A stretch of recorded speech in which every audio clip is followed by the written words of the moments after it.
بسم اللہ الرحمن الرحیم والصلاة والسلام علی رسولہ الامین۔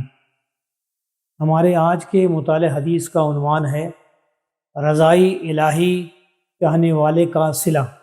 حضرت معاویہ رضی اللہ تعالیٰ عنہ بیان فرماتے ہیں تو انہوں نے حضرت عائشہ رضی اللہ تعالیٰ عنہ کی خدمت میں یہ درخواست لکھ کر بھیجی کہ آپ مجھے خط کے ذریعے کچھ نصیحت لکھ کر بھیجیے جو زیادہ طویل نہ ہو۔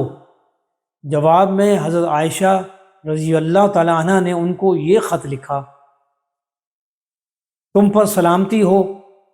اس کے بعد کہنا یہ ہے کہ میں نے خود نبی اکرم صلی اللہ علیہ وسلم کو یہ فرماتے سنا۔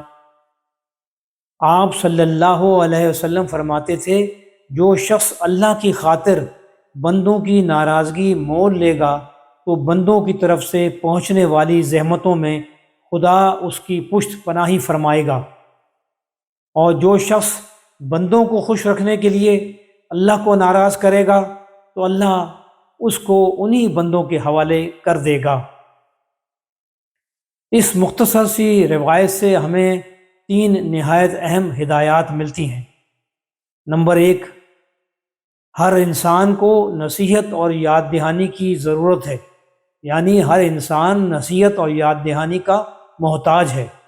نمبر 2، نصیحت مختصر ہی ہونی چاہیے، یعنی نصیحت واعظ ہمیشہ مختصر اور جامع ہونا چاہیے۔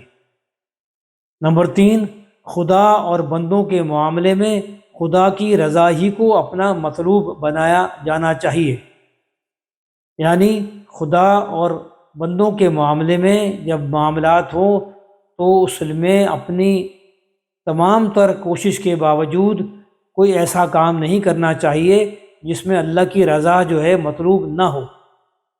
اللہ تعالیٰ سے دعا ہے کہ ہمیں ان ہدایات پر عمل کرنے کی توفیق عطا فرمائے۔ السلام علیکم ورحمۃ اللہ تعالیٰ وبرکاتہ۔